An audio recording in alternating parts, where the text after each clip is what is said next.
I know of an anecdote, one about a little girl named Madeline. Little Maddy was 7 years old, with dark chestnut hair and wide blue eyes. Everyone thought that she would grow up to become such a pretty woman, and a smart one at that. Maddy loved to read books, all kinds of books, fairy tales and history, fantasy and mystery. Her parents were so proud of her for being so smart and pretty and brave. They knew she was special. But they were also scared. You see, little Maddy was sick. Very sick. She rarely left her bed, but she had her books and the love of her parents to keep her company. She was brave for both herself and them. Of course, Maddy didn't know any better. One day, on a sunny afternoon in December, not a dark stormy night in autumn, just a few days after Christmas, Maddy's parents came into her room full of books and the leftover wrapping paper, all crinkled and sparkling in the sunlight that leaked through her window. They said that they'd have to leave her alone for a while. Not long, just an hour. Just enough time to meet with the doctor. They said that they would be right back and that if there was any trouble to call them with the phone that was kept on the nightstand, the one next to her bed, the red one. Maddy wasn't scared, and she knew it wasn't a good idea to move around too much. She was just too brave. Her father kissed her on the forehead, her mother on the cheek. Maddy smiled and asked if they could open her window. It was an especially warm day with a clear blue sky. Some fresh air could be good. Maddy's father smiled back as he opened the window. Anything else? Her parents asked before they left. No, I'll be all right, she said to them. I'll just read a story for a while. And then Maddy was alone. All by herself in that great big house. No sound at all except for the beeps of the machine, the one that kept check on Maddy's heart.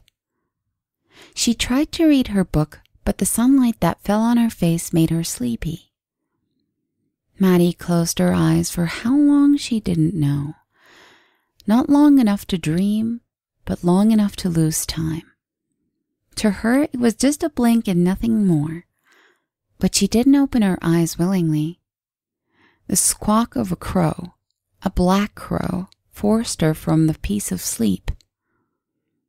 Well, it wasn't just a crow. Maddy also felt warm, too warm for December even in the best of times. When she woke up, she saw that a crow had perched itself on her windowsill. She also saw something else, something that made her shriek.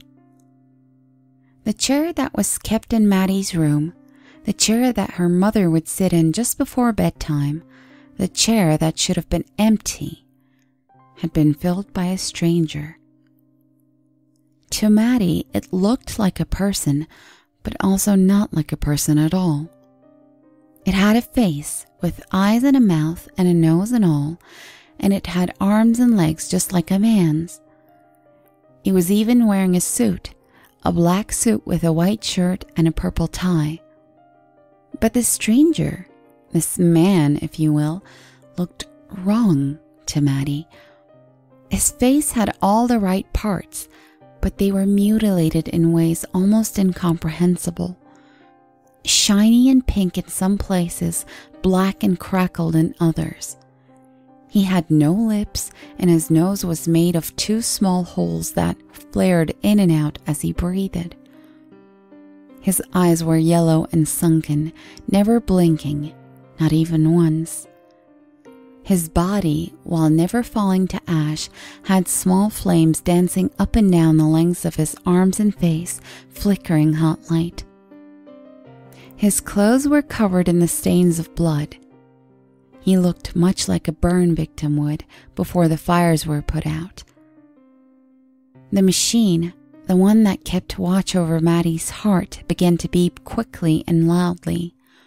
Maddy forgot how to be brave. "Don't be scared, Madeline," said the dark man, his words sounding like nails against the glass, more a rasp than a voice. "I'm not here to hurt you." "Who are you?" asked Maddy, feeling a bit less frightened. "My name is Lazarus, and I'm a bad man for all the right reasons," he said back to her. Smoke was rising softly from the fires. He seemed to be in pain, but doing his best to ignore it, somewhat stoically. "Lazarus," Maddy said out loud, pronouncing each syllable carefully. "That's a weird name." "It's an old name, a very old name, from a very old story." His eyes searched Maddy's face, looking for any sign of expression, but she gave nothing away. His eyes eventually fell upon the book in Maddy's lap, Alice in Wonderland. "I see you like stories." Maddy nodded her head. Everyone knew that she liked stories, even strangers. "I happen to know a few.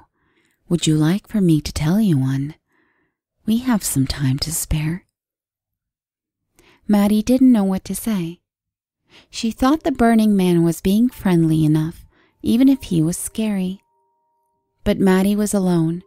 She was always alone, she realized. She never got to meet anyone new, so she decided it best to let Lazarus stay. Besides, she loved stories, even bad ones. "Okay," she said. "You can tell me a story, but you'll have to leave before Mom and Dad come home. I don't think they'd like you." Lazarus inhaled deeply, a wheeze through his mouth and an exhale of smoke through his nostrils. He nodded in agreement. "There was once a family of rabbits, a mommy rabbit and 3 baby rabbits. They lived in a rabbit hole in the forest. They were happy. The baby rabbits would jump and play all day under the shade of the trees or in the tall grass of the sunny meadow while their mother looked for food in the forest. At night, they would return to their hole and they would snuggle together in the warmth and safety. They never worried about anything, as there was always plenty of food and fun things to do, and they always had each other for comfort when they got sad or frightened. It was good, but one day, while playing in the meadow, a fox hiding in the grass approached the 3 little rabbits, who were unaware of the impending danger. Their mother came out of the thickness of the forest just in time to see the fox, but was too far away to call to her babies. She knew that she could not reach them in time to get everyone safely into the rabbit hole, and even then, the fox would always know where to wait. "What did she do?" asked Maddy. Lazarus raised his charred hand, motioning for Maddy to wait and listen. "Well, the mother rabbit had a difficult decision to make. If she wanted her children to get away from the fox, then she would have to take action. But all actions have consequences. She knew this, but she also loved her children more than she feared the fox. So, she ran out of the forest as fast as she could go. She ran towards the fox hiding in the grass, and when she was close enough, she yelled out to her children. "Go! Run back into the hole!" she yelled. The 3 little rabbits heard their mother just as they saw the fox. But the fox was no longer interested in the little ones. The mommy rabbit had caught his attention as she led the fox further into the meadow, away from their hole and away from them. The little rabbits got away. Their mother was not so lucky. The fox had caught her, ripped her to bloody ribbons, but her children were safe, and that was all that mattered. Maddy was silent for a moment. So was Lazarus. "That was a sad story," said Maddy. Lazarus nodded his head, because he knew it was a bad story, but then again, the truth doesn't pick favorites. I didn't like how the mommy had to die. Lazarus gritted his teeth together. She could have lived if she wanted to, but then what would have happened to her children? She died to save them, for the greater good and out of love. I guess so, but it's still sad that they had to grow up without their mom. Maddy looked at her windowsill. There were 2 more crows perched there. One of them stretched its wings and settled next to the others. She thought it was odd, but said nothing. Would you like to hear another? We still have some time. It was hard for Maddy to tell if Lazarus was happy or sad or angry. His voice was always the same. His face never changed either. Before she could answer, Maddy coughed into a tissue. It was a long, hoarse cough. When she finished, she saw that there was blood soaking through the soft paper. I'm sick, she said, looking at Lazarus. He leaned in close to her, so close that Maddy could count each of his crooked brown teeth. He leaned in close and whispered into her ear. I know. Do you have any stories about sick people? She asked. Once again, Lazarus the Burning Man nodded his head. It doesn't have a happy ending either. That's okay, she said. I'll still listen. Lazarus placed his bony fingers on his lap and breathed in deep. A long, long time ago, there was a small town on the shore. There were people who lived in this town, all sorts of people, bakers, silk weavers, carpenters, and many more. They lived happily and productively. They would work and play and marry and live long, happy lives. But one day, people started to get sick. Not everyone, but quite a few, and more every day. The ones who got sick would grow black boils on their faces and necks, their skin turning yellow and green. It was a very painful sickness, one that would eventually kill. The doctors of the town could do nothing to stop it, as there was no cure. The only option was to barricade the town to stop the great plague from spreading. No one was allowed to leave once they entered the town. One of the people who lived in the town, a tailor, had a wife who was outside of the town limits before the sickness had taken over. She had been away to visit her family a ways off. When she returned, she was stopped by a guard who said she may not enter without permission. The tailor's wife begged and pleaded to the guard, telling him that her husband, the man she loved, was in the town. The guard finally told her that if her husband would allow it, then she would be able to enter. He also warned her that she would not be allowed to leave again. Word was sent to the tailor that his beloved wife was awaiting his permission at the gates. At first, he was overjoyed at the prospect of seeing his dear wife again, as he had been very lonely since her initial departure. But, as he thought upon it, the tailor's heart began to sink.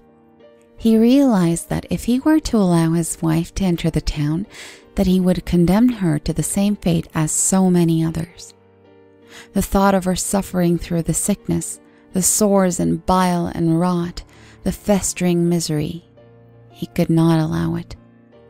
He wanted her with him, of course he did, but he loved her too much to let her perish along with him. He was already showing symptoms of plague, so it was with a heavy soul that he refused the messenger. He was heartbroken, his eyes wet with guilt and grief. When word came back to the tailor's wife, who had been waiting at the gates all morning, her heart was also crushed. It wasn't until years later, after she had remarried and raised several beautiful children, that she was finally able to forgive him. She understood that her first love's only wish was for her to continue on and be happy. By now, the sun was no longer shining. Overcast had made the sky a light shade of gray, almost white when compared to the crows on the windowsill. More had shown up while Lazarus told his story, so many that there wasn't enough room on the sill for all of them. They were starting to perch themselves on a nearby tree. Maddy cuffed some more. "I like that one better than the first. At least it wasn't all bad," she said after her fit of cuffs. "But why are you telling me all of these sad stories?" Lazarus looked at Maddy, never blinking, never smiling. In a voice as black as coal, he said, "I think you know why." Maddy looked down into her lap. She did know why. But she wasn't scared. No, Maddy knew how to be brave, and not just for herself either. She turned to Lazarus, his face charred and scarred beyond recognition of humanity, former or otherwise. "When?" she asked. Lazarus turned his head to the window, towards the black crows that had gathered. "Soon," he said to her. The beeps from the machines, the ones that kept check on Maddy, they became irregular, slowing down. "Do we have enough time for one more story?" she asked him. "Not much, but we can try," he replied. Maddy shook her head. She said that it would be okay, that she would still listen, even if it had a sad ending. There was once a sweet little girl with chestnut hair and wide blue eyes. She loved stories, all kinds of stories. When Maddy's parents returned, they found her lying still in bed. She had stopped smiling, stopped breathing. They cried into each other's arms.